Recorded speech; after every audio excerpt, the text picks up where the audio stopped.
it will be of great useful to us to have a program like this, but due to some inconvenience, we are not able to cope up with the time. At the outset, I welcome Dr. Reeves, Wesley sir, who is a very famous personality in SPSS packages, and we welcome you, sir, on behalf of Dr.SNSRCAS College of Arts and Science. Thank you. And I'm very happy, sir, to be a part of this program, and also you are also a part of the program who took all initiation to come over here, sir. Wholeheartedly welcome you, sir, on behalf of the management and behalf of the research cell. Okay. And I welcome all the participants who have taken a keen interest in joining this program. I welcome you all to this session. Once again, I welcome you all. Thank you, ma'am. So Dr.SNSRCAS Arts and Science College Center for Creativity Research and Development has planned 1 week of research webinar series, and today is the first program of it. So we are highly blessed to have Professor J. Reeves Wesley. He is a professor in VIT Business School, VIT Chennai. So now, not taking much of the time, I may now request Professor J. Reeves Wesley to take up the session. Over to Professor. Please, sir. Yeah. Are you able to see my video? Yes, sir. We are seeing your presentation. Oh, okay. I have shared my presentation. Yes, sir. In fact, I just want to know how many of you are doing your PhD and how many of your guys? Just a rough estimate. Of course, Dilipan can sir, tell me. Properly out of 100, we have 36 research scholars and 48 research guides are there, and we have few faculty members have also added, sir, the freshly started faculty members, because they are keen interested in doing research proposals, so they have also joined over here. Okay, so this is a very good, in fact, initiative by SNSRCAS College. Rather than idling away without knowing what to do at home, we are into our lifeline business, that is academics, research, and then consulting. In fact, I have been doing research for several years, and I have been also been a guide and also examiner for few of the PhDs, dissertations abroad as well as in India. And why I am like into model building, and I emphasize on model building with the research scholars as well as the research guides, is because I have come across many PhD theses, and sometimes I would think whether I have to accept, reject, and being the acceptance, I don't outrightly accept any, in fact, or recommend any PhD thesis, but I would always attach a rider when I write my comments. But being the being the participants, please kindly mute you.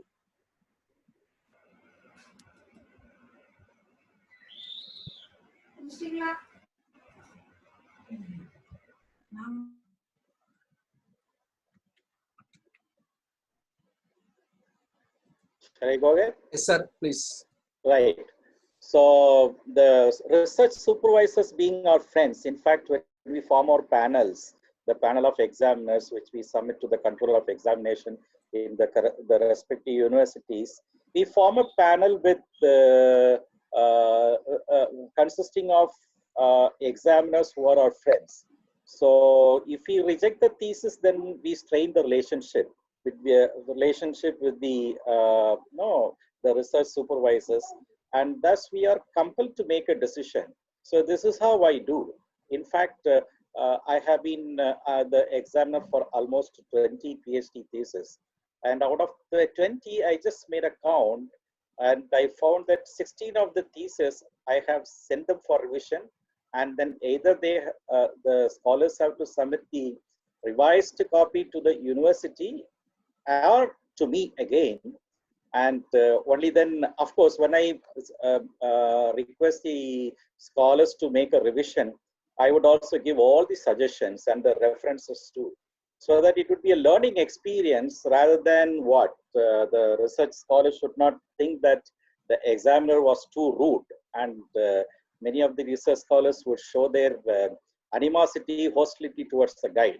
And the guide should be branded as somebody who's bad or who's not able to guide these scholars. So this is probably the pattern in which I work with the PhD thesis that comes to me for examination. See, one of the most important and evident thing which is lacking in most of the research thesis, the PhD thesis, is the model, or I would call it as a framework.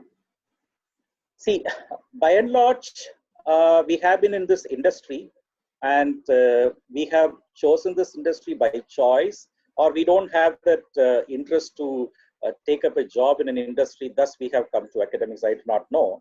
But I have been always inspired by my teachers who have taught me at the undergraduate level, where the teachers were amazing. And thus I took up academics, and research is an extension. In fact, academics add value, and research adds credibility to our profession. So automatically we have to do research. So we have to publish papers. We have to guide scholars. So in that process, the question is how much effectively we are writing papers and how much effectively we are guiding our scholars, so that the thesis would have commercial value. In fact, in India, this is what is happening. Most of the PhD thesis would remain at our shelf. And if we try to publish, the level of acceptance in Scopus, I'm sure that your university also has come up with this instruction, with this direction that you have to publish papers. If not, very soon this will be announced by UGC or regulatory bodies like AICTE or other regulatory bodies, that teachers, in order to survive in this industry, we have to do research and quality research. In fact, quite a few years back, UGC or our regulatory bodies came up with this directive that teachers have to do research. So when this announcement was made, there were a host of fellows, agencies, which came up with research journals. And the day you submit and agree to pay the fees, the publication fee, the next day it would be published. And I also have come across one particular journal which publishes 52 issues, 52 issues in a year. That means one issue per week. And the amount which they charge is around 6,000 to 7,000 rupees. You just imagine the amount of money that fellow will be amassing from one particular issue. He would have become a millionaire now by this time. So the issue is research has been brought down to this level, and what brings that research down to that level that we don't have that capacity, or we don't have that phase to publish our research in a reputed journal. See, I don't take pride in saying this, but of course, I'm just telling you, sharing this. Our research, the PhDs we do or the papers we publish, what is the level of citation index do our articles gather over a period of time? See, in institutions of repute, citation index and impact factor are the two most evident thing that the management uses to evaluate the research potential of the faculty members. In fact, in our institute, we have to publish 2 articles in an international journal, which fall into either the C category in ABDC or an impact factor of at least 1. Otherwise, things of course follow. I don't want to share this with you, but these are the this is how the entire paradigm of teaching fraternity is moving, right? And what is the missing link in saying that our research, in fact, that includes me. I was also like this few years back, but having come to this, or having come in contact with a few of the foreign professors, I have modified myself, and I have strained my lot, squeezed my energy to understand what exactly an academic research is. The missing link is the framework that we develop in our research. See, most of the research I have been, as I said, that I have evaluated around 20 PhD theses. Most of the thesis doesn't have a framework. In fact, our topic is model building. Framework comes before model building. And I'll also explain what a framework is, what model building is. See, in an academic research, framework is the blueprint. See, when you construct a house, the architect or even a mason, an ordinary mason who was risen to that level of constructing a building with his own experience or a period of time would definitely go to an architect and then have a blueprint. And blueprint is the guideline. So the question is, you might ask me whether a research should have a framework. I would say yes. See, in all these 20 theses which I have seen, and furthermore, I also take interest in attending the PhD Viva Voce examination in Chennai in Anna University as well as in Madras University, whenever I get the time. But in most of the times, I would say, of course, now things have changed in these two universities, especially in the departments, scholars who have registered in the respective departments. In most of the theses, I would say that the framework is the one which is missing. Research is being reduced to a survey. Survey is just a data collection method. Survey is not actually research. Survey is just, we would have studied in data collection methods. Survey is one of the methods that we use to collect the data. So what is the framework? And in fact, I just happened to read a few of the articles published by professors from Harvard Business School. And I was amazed to see the amount of literature available in model building. Sometimes, some period of time, I thought that what I was thinking was right, or the knowledge I have acquired on the model building was right. But there were so many developments. Probably every week or every month, something new is emerging on the model building. And my opinion, my view about model building has to change because things are changing. In fact, if you could see my PowerPoint, you could read theory building that links questions about data, methods, and theory. And theory thus becomes instruments, not answers to enigmas in which we can rest. So, and this is the point. See, we all have done our research. And though we have done our research, encouraged our scholars to do research and published our papers, so those who have written about the research process or have done the research, and those who think they understand it, do not sometimes even share even a common language. What is a common language? Every research should have one common language, that is the existence of a framework. If a framework doesn't exist, then the research is done at a half-assed manner. If you could ask me, in fact, I keep telling everybody, a particular thesis can have only one technique, one analytical technique being used.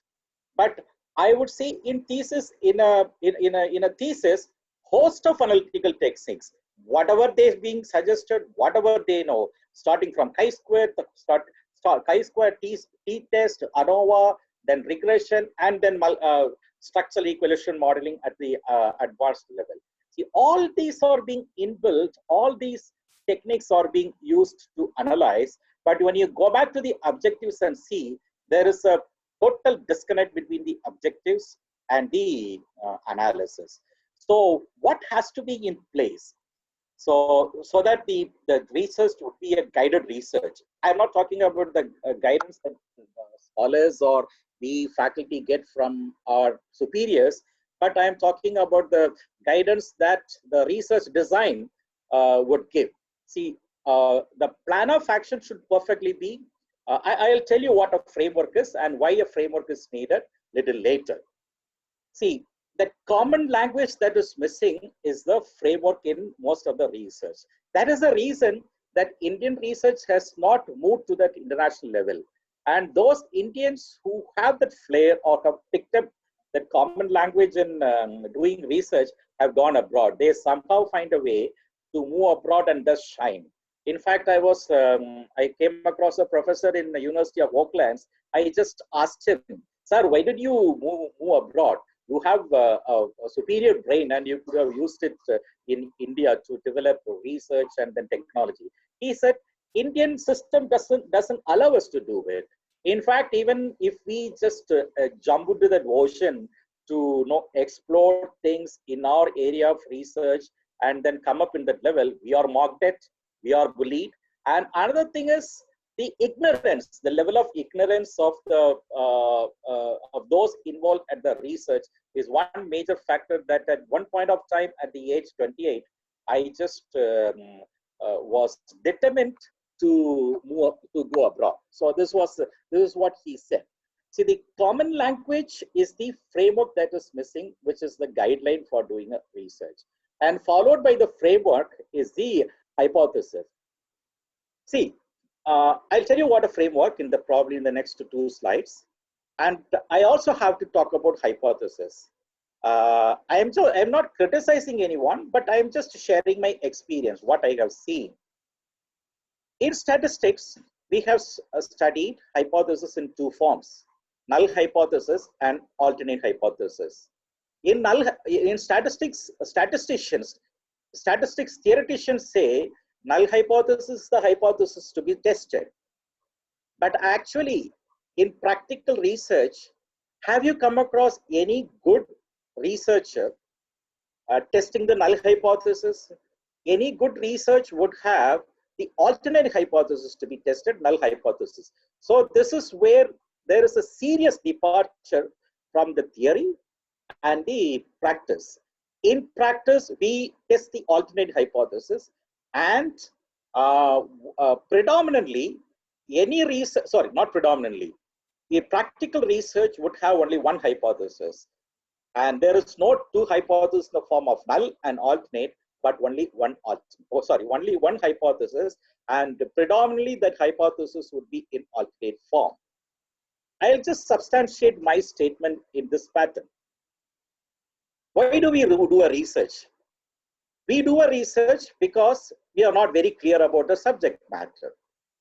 So we have to find, see, when you see, for example, when you enter into a class and you find that the nose of every student is the same, then do we have an intention to do a research when we find the nose of every student is the same? No.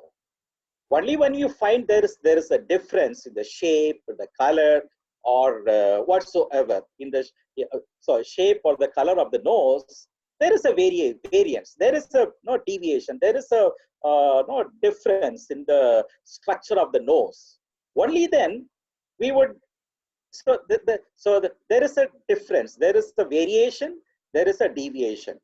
In order to confirm the amount of deviation or the amount of variation or the amount of difference in the structure of the nose, we will embark on doing the research.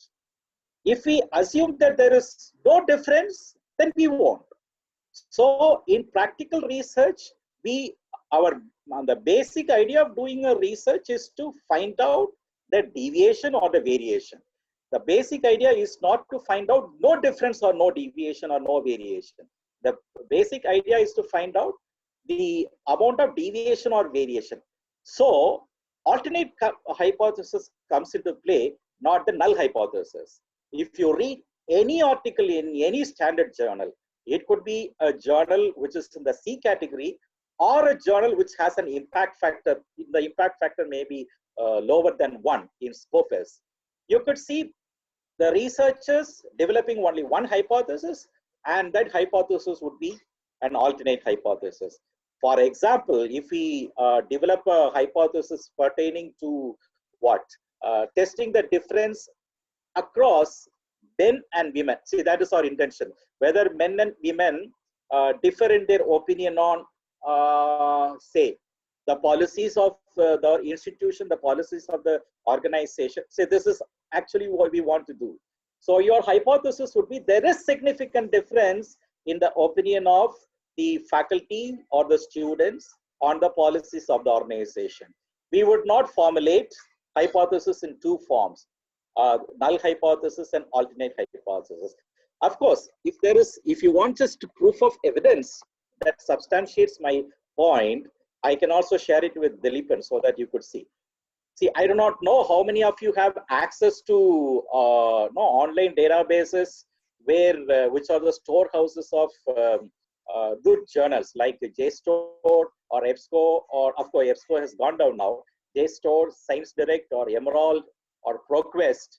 And if you could read articles in those journals, you could see that good articles or good researchers would have only one hypothesis, and that would be alternate hypothesis.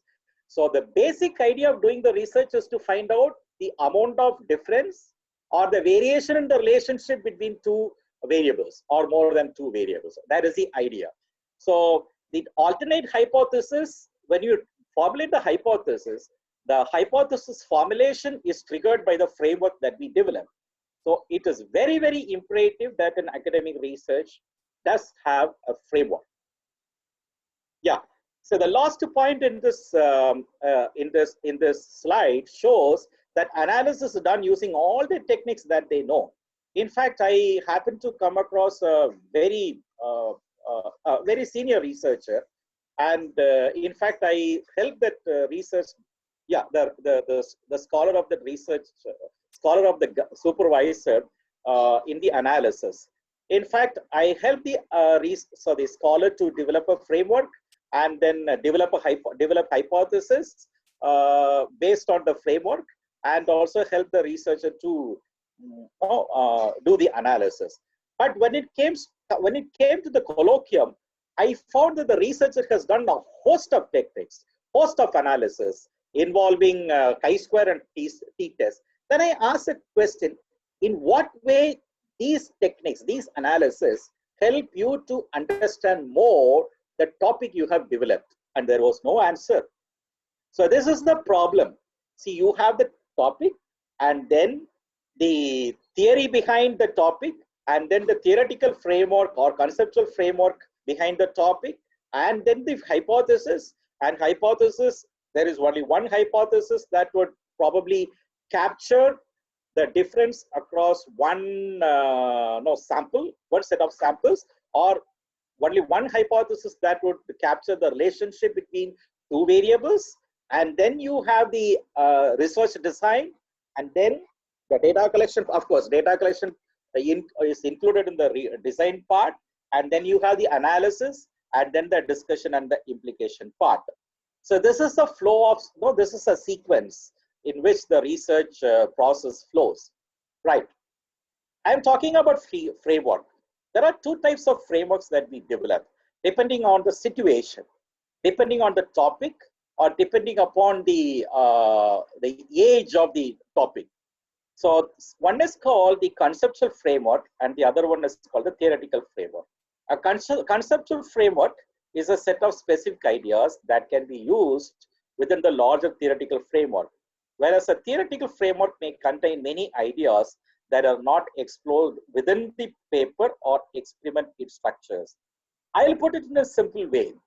Theoretical framework is one which the researchers develop when not much literature is available in that particular subject area.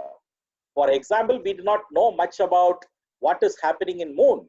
Of course, there is exploration taking place, and moon is not explored. Some say that life can exist. Some say that life cannot exist. If life exists, there should be some additional parameters that have to be included. So maybe, I don't know what, I am not a scientist, I'm not a space scientist, but there are also assumptions among NASA scientists or space scientists that life is a possibility in other planets too. So not much literature is available, not much exploration is available. In that basis, if we develop, we are making an assumption: life may exist in other planets. It is not conclusive. So in order to test, in order to go further deeper into to find out whether life exists, we are making an assumption whether life can exist, or it cannot exist. We are not very sure, or we are not making a very conclusive inference or assumption that life does not exist. In that case, if we make an assumption, then it is a null hypothesis. You are making an assumption that life may exist or may not exist. With that assumption, the scientist does research. So that is the point that proves that hypothesis in practical research is always generally formulated in the alternate form. So theoretical framework is developed when not much exploration is done, when not much theory or literature is available. Conceptual framework is done when much literature is available, much work has been done. For example, the most common topic in Indian research is work-life balance. In fact, work-life balance is a much researched area worldwide. I also did my PhD way back in 2004 in work-family conflict.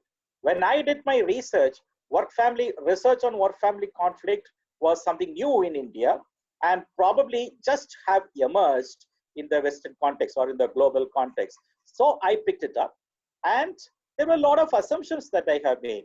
The word assumption connotes to hypothesis. You know, hypothesis of unproven statement. It is hypothetical situation means I am making an assumption. I have not made a conclusive inference about the situation. I am now at the assumption level, and this assumption has to be tested tested empirically by collecting data, and the results you obtain from the data would probably support your hypothesis, or it would disprove your hypothesis. If you say that, anyway, I'll show you a framework which I developed. Okay, so this is the difference between theoretical framework and conceptual framework. Theoretical framework relates to something where the literature, not much exploration is done, or not much literature is available. Whereas conceptual framework is something where much work has been done. There is a theory behind that entire topic, and I do a research which captures or which brings. I do a research where I can also contribute a little more to the already existing theory.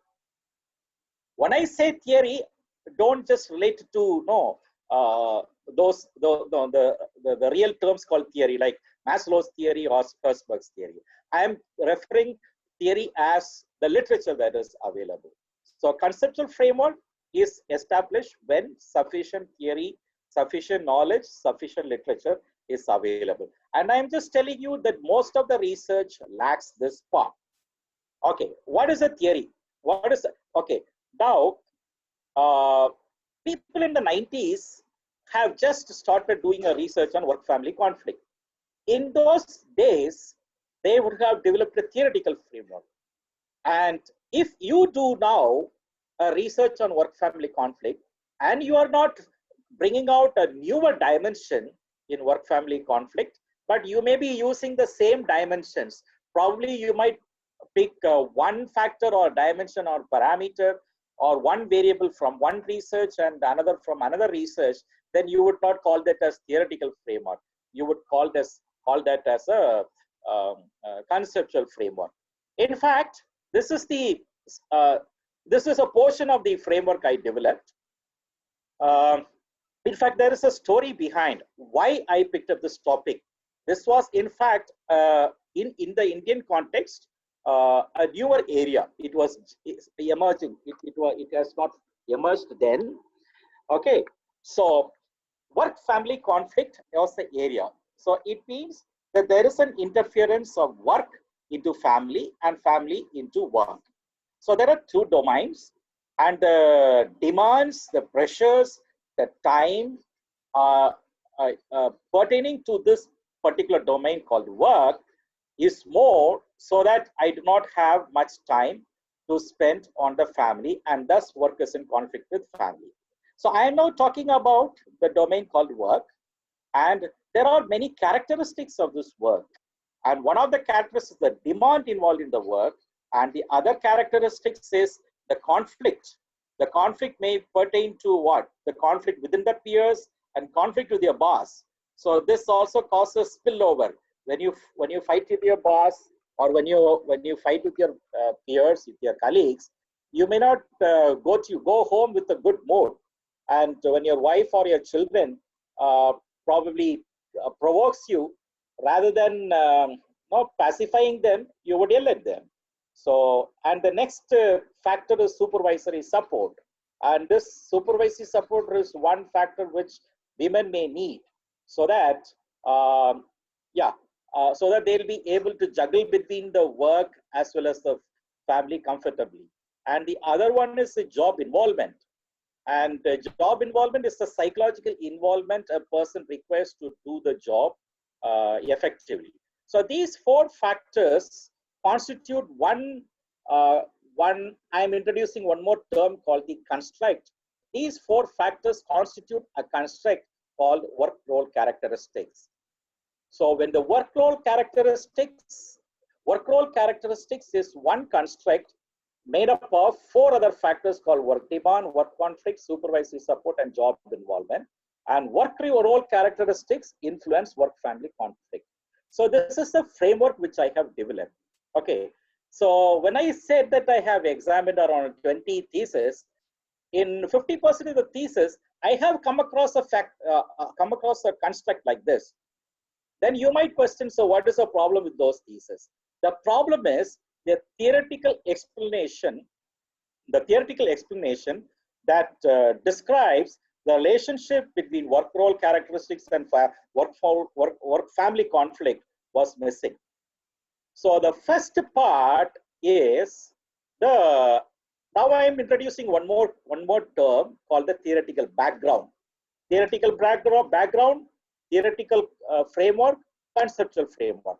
Theoretical background is a portion in a research where we explain each of these dimensions: work demand, work conflict, supervisor support, and job involvement. How these four factors constitute a construct called work role characteristics. And then there is another dimension in my framework called the work family conflict. So we also explain work family conflict. And there is one more probably deviation or that common language researchers do not use. In research, in an academic research, in thesis, I find researchers writing about all the theories that exist in that particular topic. For example, in work family conflict, the occurrence of work family conflict is explained by so many theories like spillover theory, resource theory, then work family border theory, then social exchange theory and social theories. They simply write about these theories in the thesis. Whereas researchers do not explain. Of course, in few of the public viva, there were questions being asked to the research scholar. You have listed so many theories that belong to this particular domain. Tell me one theory which has been used as a root or the fundamental for your research. And the researchers would, the research scholars would keep saying, oh, I have used all this. How can all the theories be used? We can use only one theory that would explain the operationalization of this framework. For example, can we say that all the motivational theories explain the motivation of the employees in Indian organization? We cannot say that. It could be only one. There was a report in the year 2006 in Business Today magazine that in India, in the Indian setting, for the Indian employees, Maslow's theory of motivation doesn't hold good. It was Herzberg's theory. So we could probably develop a motivational framework, motivational model, which is based on Herzberg's theory of motivation, not Maslow's theory of motivation. So the framework we develop should be rooted on a particular aspect. It could be a theory, it could be a point, it could be a phrase or whatsoever. Or it could be based on the contribution of any one of the researchers, the authors who have done the research earlier. So this is one major part that we have to look into as faculty members, research scholars, and so we have to look into. So which theory is being used to explain the relationship that exists between work role characteristics and work family conflict? Now I am just explaining to a framework, the framework which I have developed. My framework consists of two factors. One is work role characteristics and the work family conflict. In fact, work role characteristics functions as a construct in my framework because it is not a single dimensional factor. It is a multi-dimensional factor. It consists of more than one factor called the work demand, work conflict, supervisor support, and job involvement. So how work role characteristics influence or predict or related to work family conflict. And this is my framework. So when you just visually examine this framework, in an academic thesis, please do remember that we have to test only this framework. And this framework has to be sufficiently explained. You call that as a theoretical background behind this framework which we have developed, or the conceptual background behind the framework that we have developed. There is a framework. We have to necessarily explain how this relationship works, the relationship between work role characteristics and work family conflict. See, this is the major part that is missing. Research scholars in their PhD thesis write so many things, and none of the things. See, you have to be very precise in your research. You have to begin in your theoretical background. You have to begin with explaining work role characteristics, that each of the dimensions of work role characteristics, starting from work demand, conflict, supervisor support, job involvement, and work family conflict. And then when you explain the conceptual framework, first explanation of each of the dimensions, and then you explain the conceptual framework, which is called the alternate, which is otherwise called as, some may call it as theory building, some may call it as the conceptual background, some may call it as theoretical background, some may even call it as an extended some may call it as an extension. You call this a hypothesis development. In fact, hypothesis development is not synonymous with conceptual background, but it is an extension of conceptual background. So where does conceptual background complete? Conceptual background culminates with the formulation of the hypothesis. Okay, so if you ask me in simple terms, I would say I would develop a hypothesis which says work role characteristics positively influence work family conflict. So I would not go by the statistical theory standards, which otherwise should be in null form, because statistics theory says that null hypothesis is the one that has to be tested. If you go by the null hypothesis standards, then I would say work role characteristic does not influence work family conflict. The null hypothesis should explain or should capture no difference or no relationship. We would have studied in statistics in parametric and non-parametric tests. The hypothesis testing, we formulate the null hypothesis in this pattern. There is no difference. So when this is extended to relationship studies, we would write there is no relationship. Whereas in practical research, we explain that relationship exists between work role characteristics and family work role characteristics captured in terms of 4 other dimensions, and the relationship that there exists relationship between work role characteristics and work family conflict. So how do we assume?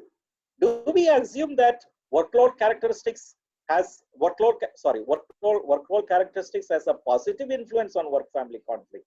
In that context, we assume that when work role characteristics increases, work family conflict also increases. So in this context, we assume that there is a positive relationship. In hypothesis, there should always be, the hypothesis always carry the direction in which way the relationship moves, whether it moves in the positive direction or in the negative direction. If it is positive direction, remember in relationship studies, you call it as the predictive studies, the hypothesis should definitely indicate the direction in which these two factors or the factors involved in the study move. There is positive relationship. Yeah, there is positive relationship between work role characteristics and work family conflict. Or if you draft it in a different pattern, you would say, yeah, there is positive relationship, yeah, between the positive relationship between work role characteristics and work family conflict, or work role characteristics positively influence work family conflict. This is a basic, or this is an imperative in academic research. When you formulate hypothesis based on the framework is being developed based on a detailed background, theoretical background we generate. And the theoretical background explains how this framework works.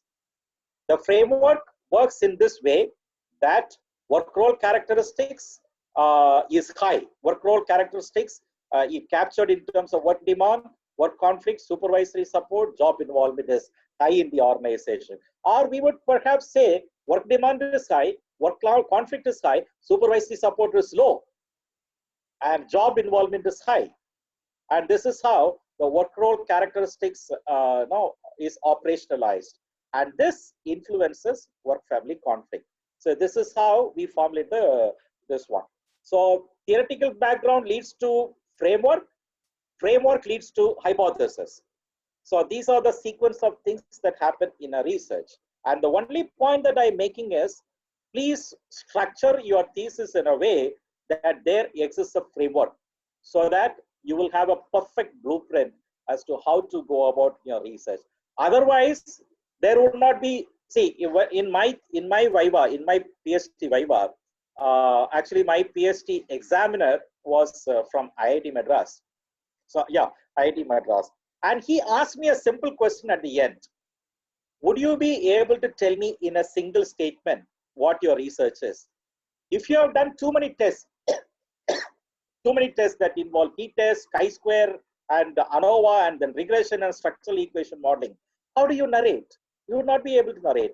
And I strongly say that a particular thesis, if it is guided using a framework, it requires only one analysis or one analytical technique. It could be regression, or if it involves tests of significant difference, maybe at the higher level, it requires multivariate analysis of variance, or ANCOVA or MANACOVA, whatever. Okay. So nowadays, thesis has academic research at the PhD level has gone to that level, gone to that standards, grown up to the standards in a way. The examiners do not accept that basic techniques, basic analytic techniques, but probably a higher level technique at the structural equation modeling, or multiple regression, or in the hypothesis testing level, it could be multivariate analysis of variance or ANCOVA.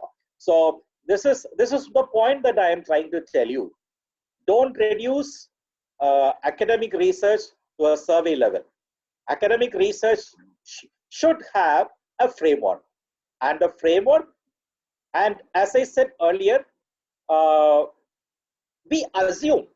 we make an assumption, and that assumption triggers us to do a research.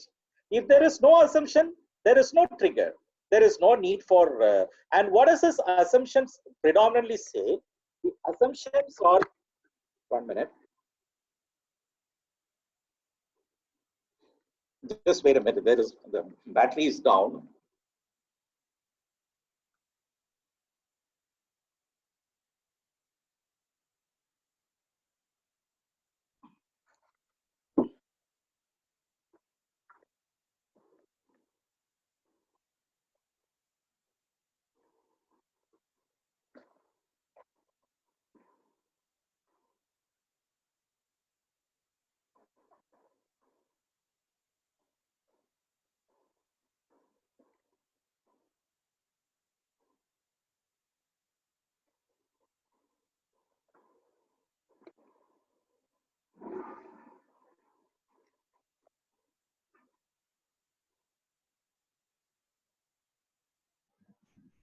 Sir?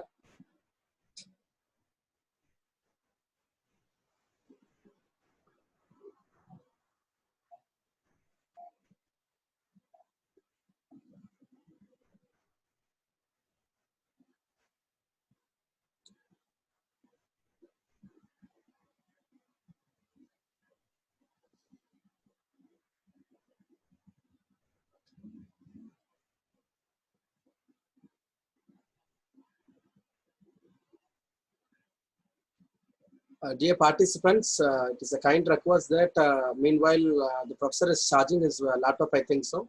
So meanwhile, if you have any queries, any questions, you can just post it on the chat box. The chat box is open to you.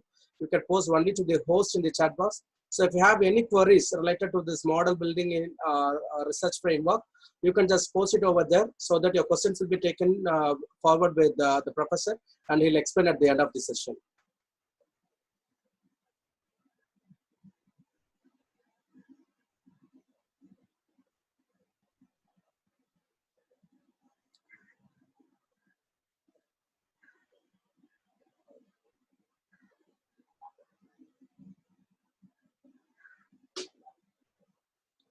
We are getting some quality of questions here. So people, those who are, if you have any queries, you can just post your questions in the chat box.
Dear participants, hope you are hearing me.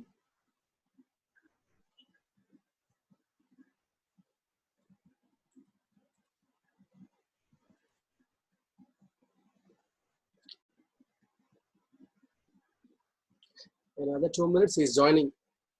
The professor is joining right now.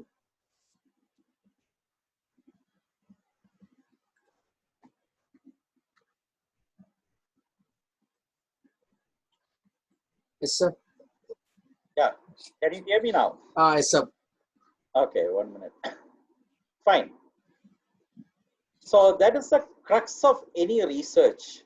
A crux of any research begins with an assumption. where we find that there is a possibility of difference, and so we find how much difference, we embark on the research to find out how much difference exists, or there is a possibility of relationship. We don't embark on a research without no possibility. With an assumption of no possibility, but we embark, when we assume that there is no possibility, why do we do a research? So we embark on a research only when we suspect, when we assume that there is a possibility of difference or possibility of relationship. And we have to substantially explain in our theoretical background that how this relationship works. And the question is, so do we create our own literature to explain the relationship between these two variables or factors? No. We also borrow from already published sources, and we give references, and thus we explain, thus we create a theoretical background, no? That supports the functionality of this research. Yeah, so that's the point that I am making. Theoretical or conceptual framework leads to hypothesis, and I just want to tell you that hypothesis should always indicate the direction of the relationship, or the way that the samples involved in the test. I'm now referring to significant difference, relatively heavier or higher. For example, men may experience more work-family conflict compared to females. So in my study, I conducted the study with the educational institutions where both the husband and wife were working, and the results were so amazing. The results suggested that men were experiencing, I created two different models. When using the same framework, I tested separately for men and separately for females. For females, it was only the work demand, the expectations in work created the conflict. Whereas for men, I think I said correctly.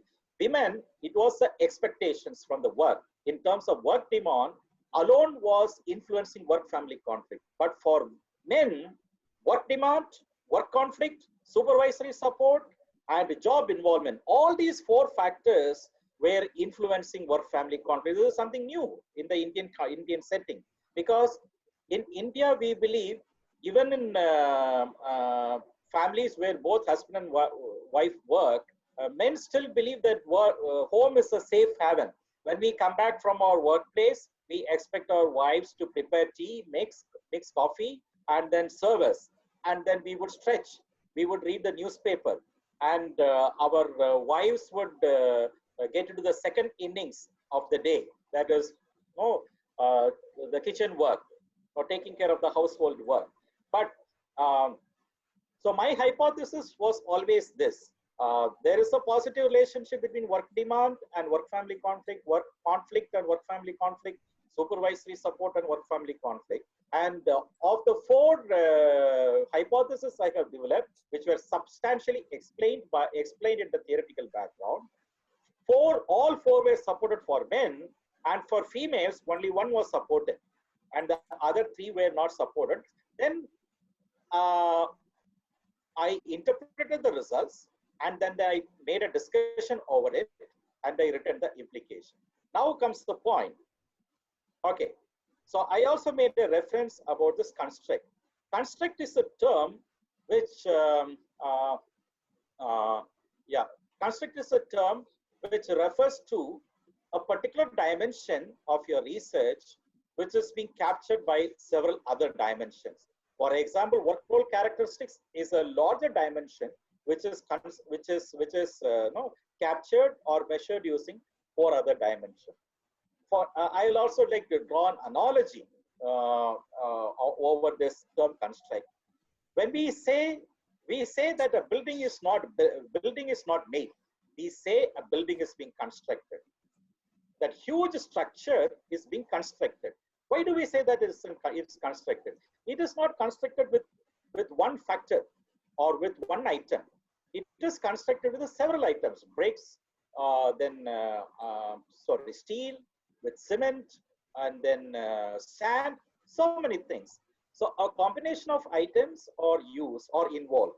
So we say that building is constructed. We don't say building is made. Building is being constructed. Here too, we have a construct which is made up of several items. There is a simple way to understand what a construct is. Construct is also a variable, but the construct is not directly measured, but indirectly measured. In our case, in my case, work role characteristics was measured using work demand, work conflict, supervisory support, and job involvement. Each of these dimensions have got sub-item. Work demand was measured using 4 items and so on. Okay, so this is all about constructs. Now, so I think that I have, in the limited time, at a smaller level, explain what a framework is. Research should have a framework because framework is the blueprint which guides the research, and hypothesis will narrow down the scope of the framework. It precisely tells you how each variable in the construct are related to the other variable.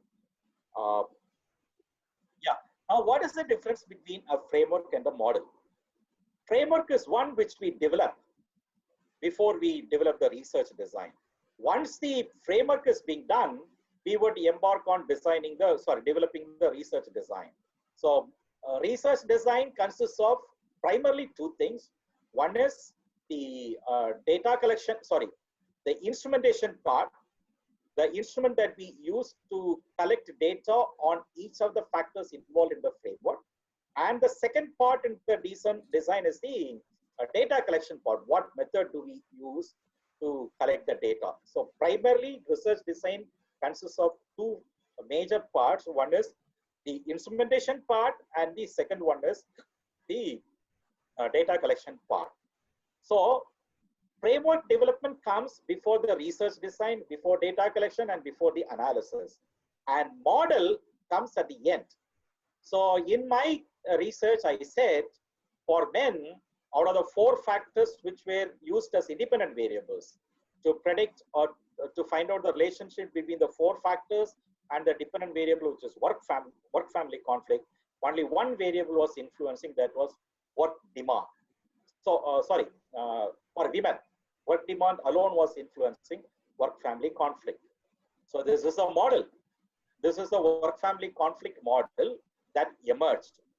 Framework is one which is primarily based on our assumption.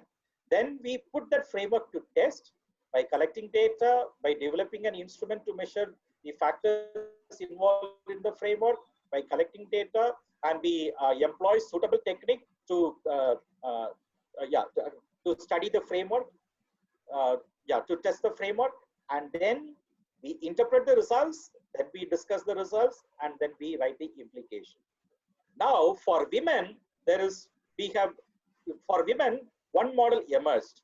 That model consists of only one variable, that was work demand influence. If somebody asks what model could describe the occurrence of work-family conflict for women, we could say it is only the work demand.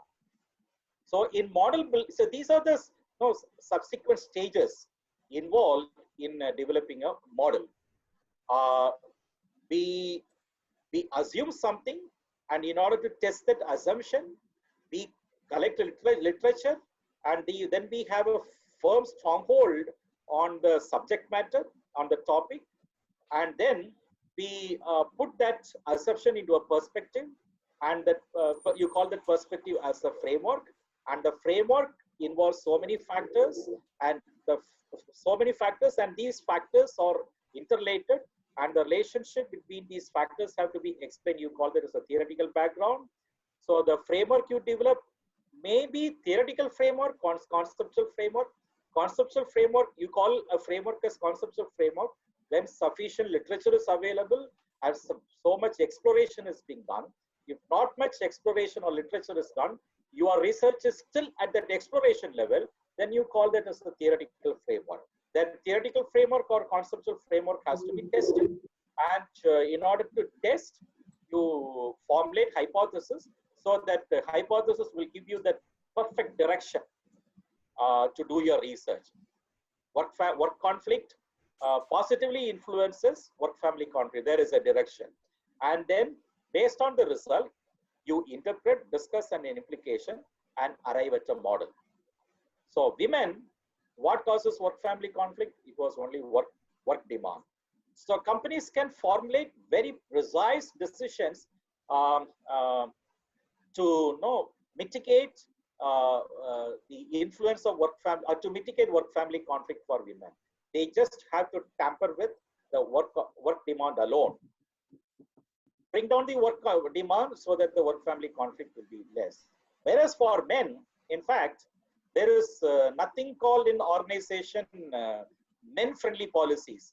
You could hear everywhere women-friendly policies. Why?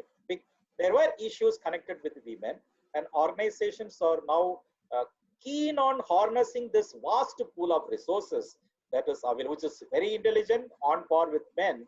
And in order to keep them, retain them, they formulate women-friendly policies. So this particular finding will help them to formulate policies wherein wherein the policy would involve, the policy will have issues connected with the demand involved in the work alone. Thank you. Any question? Sir, they have a couple of questions. They have a questions here, sir, in the chat box. Before that, can I stop the presentation, sir? The sharing? Yes. You want me to close it? Yeah, I have closed it, sir. Not an issue. So one question is from Ankit Walia: how to overcome the taboos created in academics about target-based research, irrespective of quality of research? That fact is completely ignored. How to overcome with the taboos created in academics about target-based research, irrespective of quality of research? Yeah, there is a taboo against academic research because industry doesn't have no trust on academic researchers. That's what I said. Our research doesn't have commercial value. Whereas if you come across, I don't know how many of you have access to ProQuest research, thesis and dissertation. There is one module where research done at the international level from reputed universities are being floated, they're being loaded in this portal. There you find at the end an acknowledgement, or in the beginning there is an acknowledgement that that particular research is being funded either by a company or a research agency or by any agency. Whereas in India it doesn't happen. If you just, of course it happens at the IIT level or probably at the Anna University level, but at the other level, funding is not available. And why funding is not available? The trust is not there. There is a taboo that these guys do not have that use that common language involved in the research, and industries also do not believe or do not have the trust on it because of because of what we have shown to the world so far. We have not shown big to the world. Our findings do not have much implication to the theoreticians, do not have implication for the management, for the society, for the economic side. And this is one part that I want to emphasize since you raised the question. In fact, in which part of our research do we make an original contribution for the researcher? I don't know whether you have an idea. This is a question I'm just putting forth. You have a thesis, you have conceived the topic, and you have entered with the limitations and directions for further research. Which part of the research does the researcher do really make a original contribution, his or her contribution? It is in the discussion and the implication part, which is also missing in many of our theses. We end with findings and suggestions. It's not the findings and suggestions that matter. It is the implication part, how this is used in the industry. Not only industry, an implication will have, there'll be 4 implications, 3 or 4, depending on the scope of the research. It may be theoretical implication, managerial implication, societal implication, or the economic implication. If if politics is involved, then of course you can have political implication. If spirituality is involved, then you can have spiritual implication. The spiritual implication is missing in our research. That is why we are not able to contribute anything to the industry. And that is why industry is also looking down at the quality of research that we do, as there is a taboo. Okay, these guys no, or do research just for the sake of getting a degree, and not no, they don't make a real contribution to research. That is the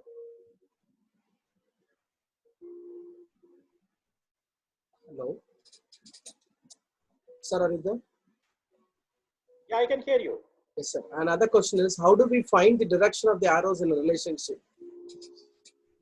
Yeah, find the direction of the relationship. You are talking about the links, no, between Links, say yes, my part, work role characteristics, and see the trigger that pushes into the research maybe because may emerge from your experience or by reading. See, when I embarked on my research, I always assumed that my work demand is high, my conflict within the organization is high, the support from a supervisor is low, and the involvement expected in my job is high. So actually, the trigger has come because I sense that there is a conflict between my work and family. And in order to find out the reasons for the occurrence of work-family conflict, I started reading literature, and then I found out 4 factors which are very dominant factors. Okay, and whenever I read, or whichever literature I read, I make an understanding, or that strengthens my assumption that when the work demand is more, work-family conflict is also more. Supervisory support is more, work-family conflict is less. Work conflict is more, work conflict is more, work-family conflict is also more. So it is purely based on the literature that we gather to explain the relationship between one of the factors, that is work demand and work-family conflict. The link is being created. Probably you might assume at the initial stage that work demand causes more work-family conflict. But when you read on the literature, you might be compelled to reverse the direction of the relationship, where work demand might work demand might negatively reduce work-family conflict. This is also possible.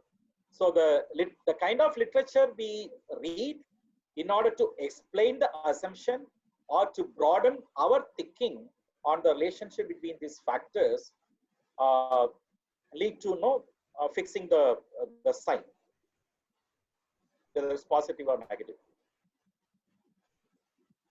And it's for your information, it is not universal. For one of the researchers, based on his reading, based on his cultural setting, based on, see, I am asking you a question. Let me go to the family domain.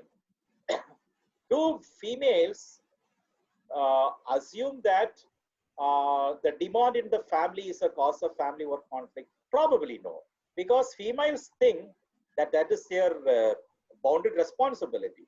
That is a natural responsibility. The work in the family cannot be swapped with men.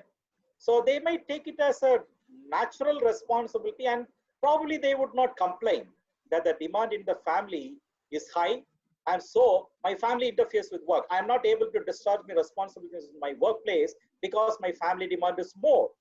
Whereas in the Western setting, it may be otherwise. Females might think that we are also equal. We are equal partners at home, and we also have that equal capability to discharge our responsibilities in our workplace. So when the demand in the family is increased, they might complain that this interferes with my work and thus causes family work conflict. I'm talking about the reverse direction. So that is why the theoretical background we develop should be unique. We cannot emulate the theoretical background developed by a researcher elsewhere in our research. It should be unique because I have taken a particular topic here, one family conflict. And this is purely cultural specific.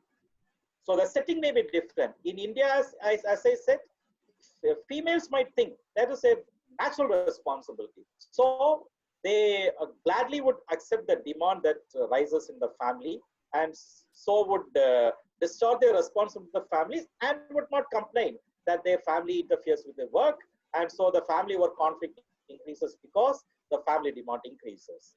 So, so that is the point. Sir, can you please suggest a framework for the impact of GST on SME? GST and SME. See, I have not read any research article or qualitative article involving GST and SMEs, right? Yes, yes. And here again, SME is a larger body. There is no subject in it. What is the subject in SME you are going to research? See, that you have to define. Whether you are talking about financial performance of research, or in financial performance of SMEs or turnover of SMEs, whatsoever. So GST, I don't know how many, are you a finance guy? No, people from commerce background have asked. Okay, so you could probably conduct a survey, maybe a opinion survey among the SMEs, how GST has impacted their financial performance or their turnover. So you can develop a construct consisting of many other factors, and each factor could be probably captured using several other items, and you use that as one part of your research, and on the other part you have to define which variable connected to the SME are you going to research, and thus create the link. And this involves purely a survey. But again, I said in my opening part that research should not be reduced to a survey, but you have to definitely explain the link between the components of GST and the subject connected to the SME you are going to study. But some topic, no, when you ask me to suggest a topic, I will not be able to do it outrightly. But offhand, with my limited knowledge on GST and SME, in fact, the moment we talk about SMEs, we talk about what? Performance. When we try to link an issue connected with SME with taxation, this is what? Or the intricacies of GST and the financial performance of SME. The next question. Sir, can you please suggest some books for this model building? I can send a couple of, actually model building as such, books are not exclusively available. Model building may be part of any research methodology book, but the issue is model building is vital, the essence of any research, as I explained. But unfortunately, exclusive books are not available, but there are so many white papers written by professors from Harvard. And there is one old book. It was written in the 80s by two authors named Nachimas and Nachimas. I picked it up from IIM Ahmedabad. And the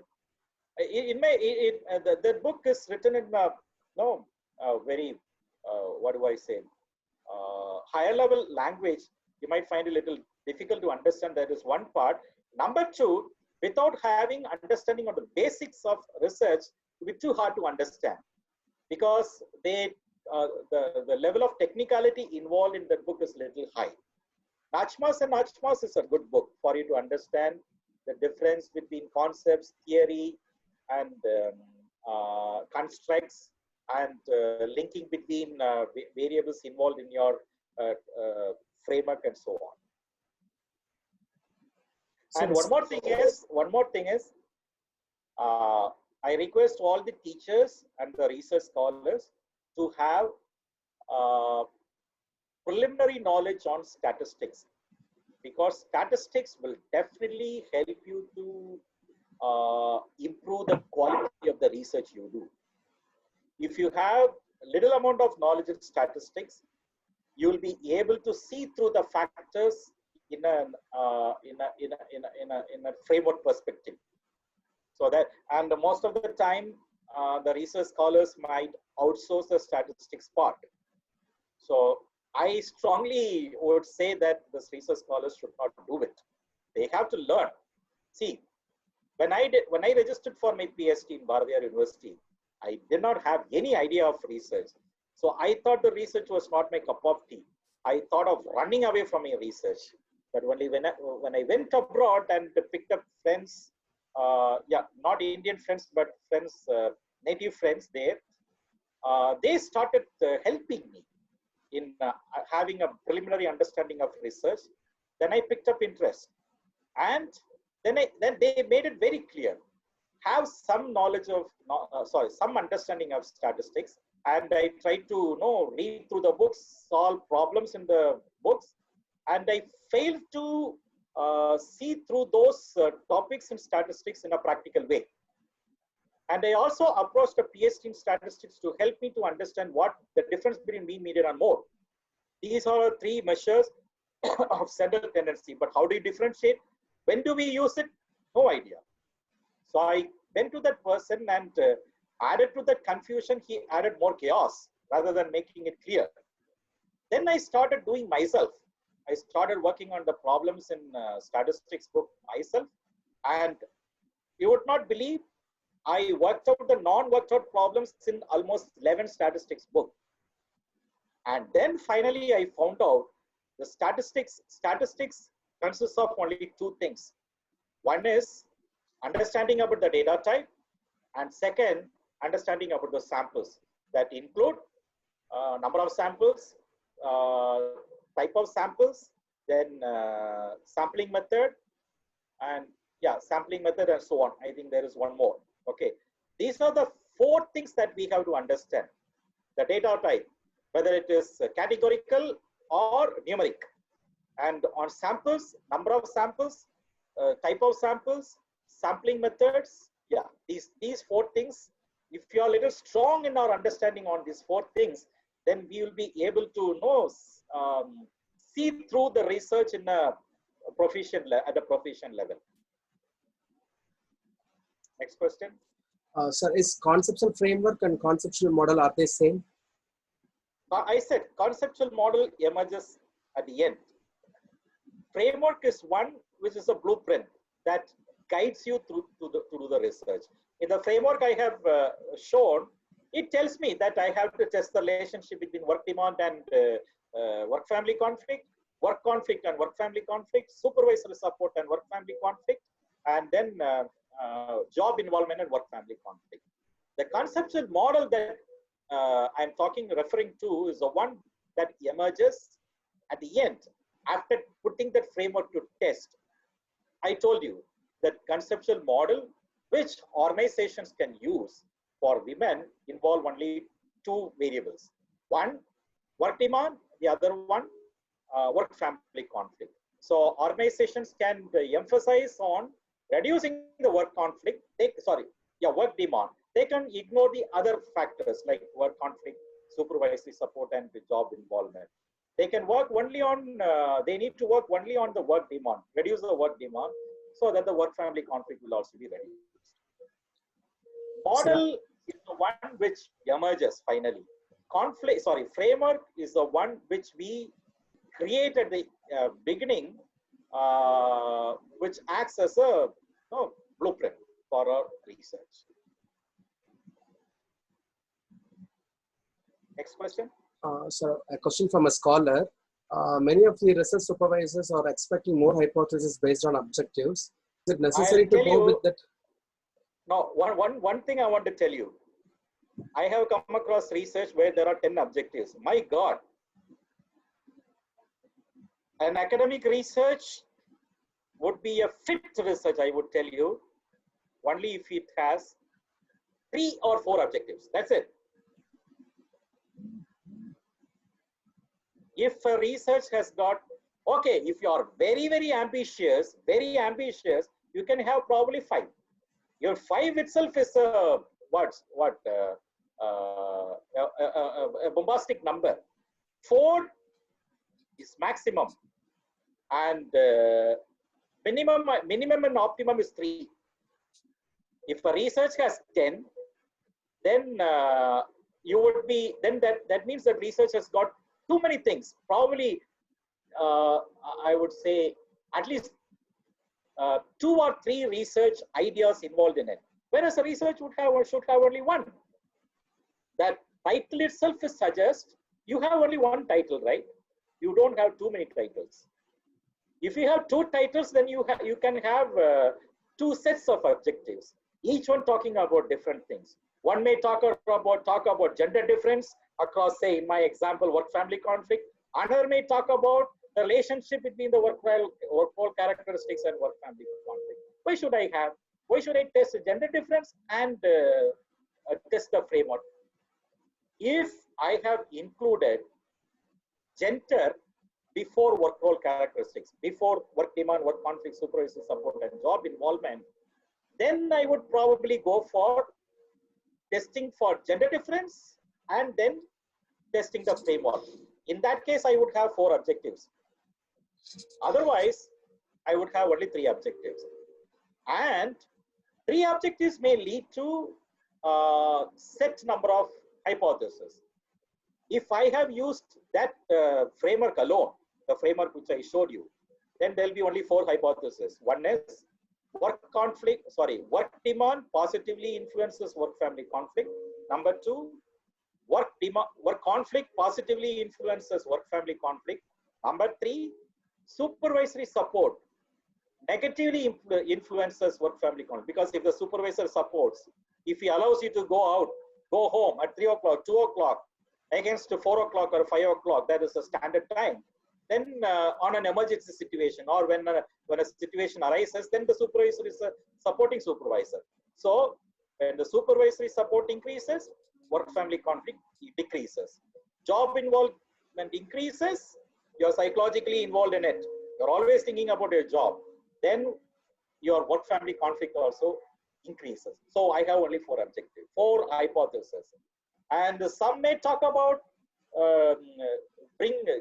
test for differences with gender, marital status, income, and all those stuff that is not needed. That really distorts the fabric of the research. Yeah.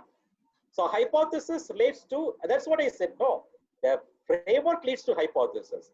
How many links you have decides how many hypotheses you would have to have. So another question from a scholar is, nowadays the research supervisors are not permitting us to go with convenient sampling. So what is your view about it? That's the old fashion.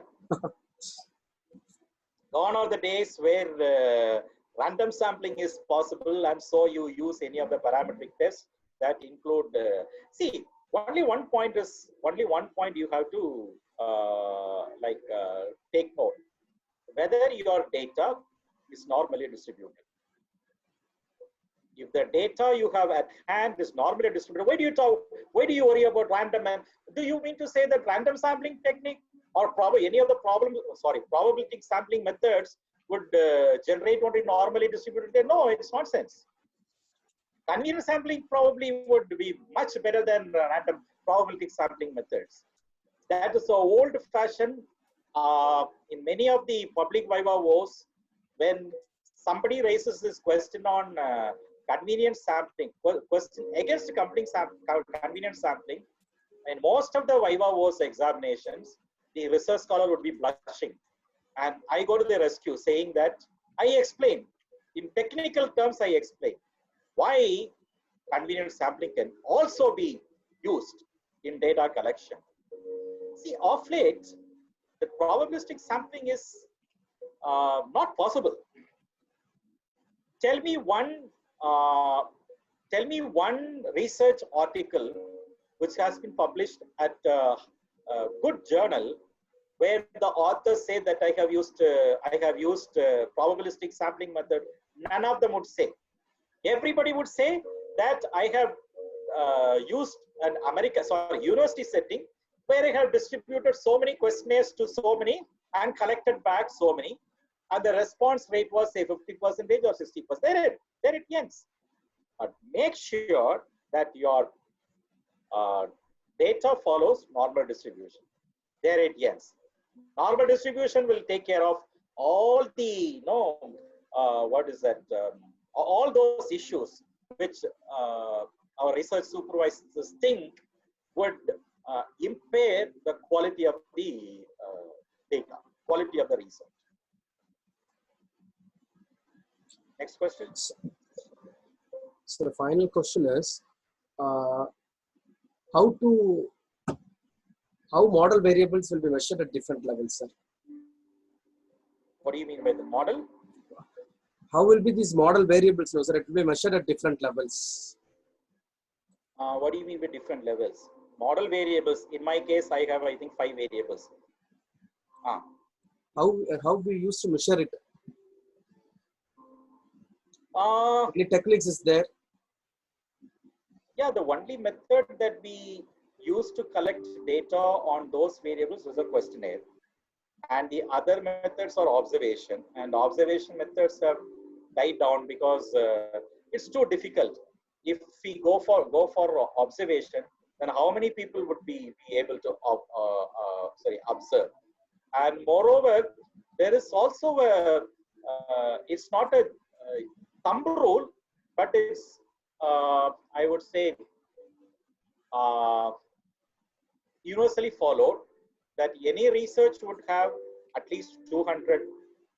The sample size should be 200, so that the normal distribution would be so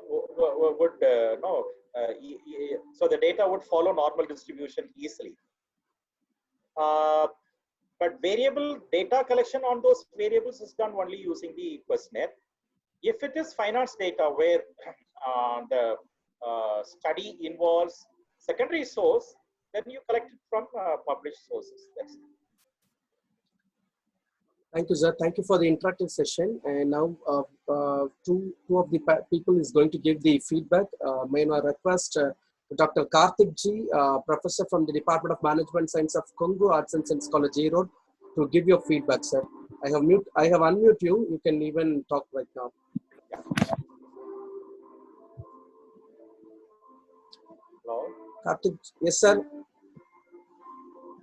Actually, I have unmuted you. Yeah. From your end also, you have to unmute, I think so, sir. Please, could you please?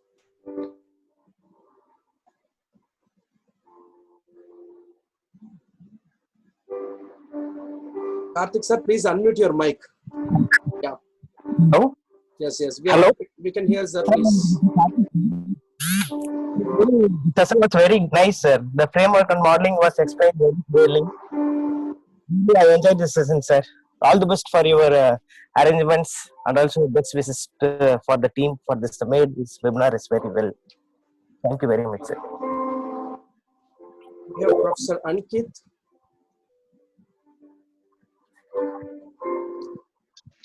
Yes, Professor Ankit.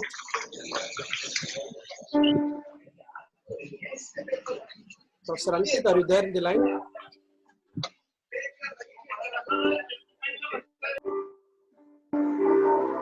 Okay, so may I now request Dr. Uma Mageshwari, the research coordinator of Dr.SNSRCAS, for concluding remarks.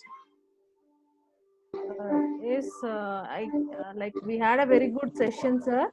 It was very interesting. Can you hear me? I can hear you.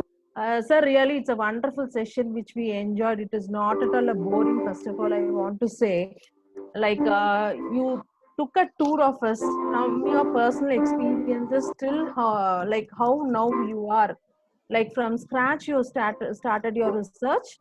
and it was a good experiences to all the participants, I hope, because the title itself says that it is a model building in social research. Likewise, your session also it goes along with your personal experiences, and how you handle the session is very good, sir. Really, it was interesting.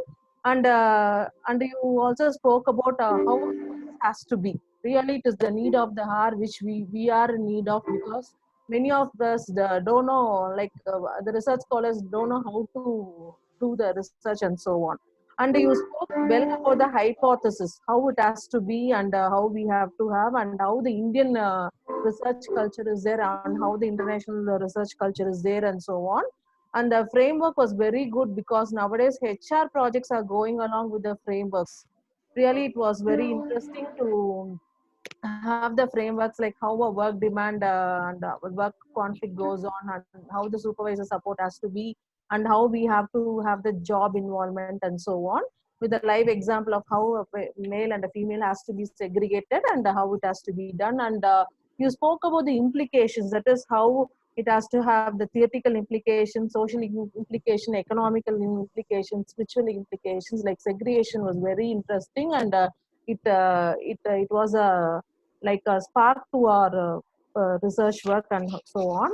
And coming to the, like you are very crystal clear in your concept that a survey, it should not be a survey. The research should not be a survey. It should be something which is related to, which should pave way to others to have a work to be done. You are very clear in that aspects.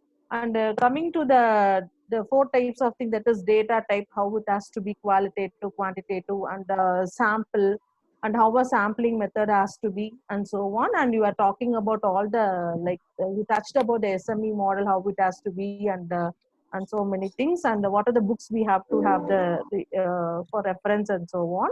And your international exposure, that is how you started your work with the scratch, and how you have been now as a successful person. Really, it is remarkable, sir, which gives us which inspired me being a research guide and so on. And coming to the thing, that is data has to be followed with a normal distribution, which was very clear to us all. So we all enjoyed, and we expect from on behalf of our college, Dr.SNS Rajalakshmi College of Arts and Science, we want your hands to be extended to our research scholars who are pursuing. Around 40 scholars are there in our college, and we expect your service at any time, sir, whenever we approach you. And also to the participants, really it's a wonderful session to be a resource person over here, sir. Really, I am wholeheartedly thank you, sir, for being a part of this workshop. Thank you, sir. Is Dr. Manian there? No, sir, Manian sir is with the RVS. Oh, yes. RVS, yeah, he is taking care of the soft skill. Service. Okay. He went abroad, and he quitted here, and he joined, there. Where did he go? UK, sir. Like his son was there in UK, so he was with me for quite some time, and now he's here in Coimbatore. Oh, right. You have his number? Yeah, sure. I'll share with you, sir. Yeah, please. Sir, nice, sir. We had a very interesting session. Really, it's wonderful. Okay, thank you. It's my pleasure. Formal feedback, formal lot of thanks, sir, on behalf of Dr. S.N.S. Rajalakshmi Arts and Science College Management, Principal, faculty members, and the research coordinator, as well as the team of research supervisors and scholars of SNSRCAS, as well as from the participants of today's workshop and my own behalf. I extend my wholehearted and convey my gratitude for being the resource person for this wonderful workshop on model building in social science research, sir. Really, the program was highly useful, and it was very informative, and which is again, as Dr. Uma Mageshwari has told, it is actually the need of the hour for the research fraternity. We hope you will provide your valuable expertise for the benefit of our members in the future too. And a humble request from our partners, after this lockdown gets over, we want you to be in our campus for a one-day workshop on this research work, sir. So even we can learn more about you, and we would like to be involve yourself into our research team panel also, so that your essence of knowledge will help us to move further and will take our Center for Creativity, Research and Development to another higher height, sir. Thank you, sir. Thank you from my bottom of heart. Okay. Thank you very much, sir. All the best. All the best. Thank you, sir. Thank you, sir. Yeah. Thank you, participants. Shortly we'll be sharing the feedback link in the WhatsApp group. Kindly please leave your feedback so that it will facilitate for you to receive your e-certificate. So thank you. And we have another couple of research webinar series is there. Tomorrow we have anti-plagiarism workshop, and followed by we have segregated into various disciplines, and we are going to organize this research webinar series. So tomorrow actually anti-plagiarism, I'll share all the details with you in the WhatsApp group. So kindly please stay tuned with the Dr.SNRCAS Center for Creativity Research and Development for furthermore research webinars, and that will help you to learn more in this lockdown period. Let this not be a lockdown. Let us make this lockdown period as a showdown. Thank you all. God bless you. Thank you. Thank you.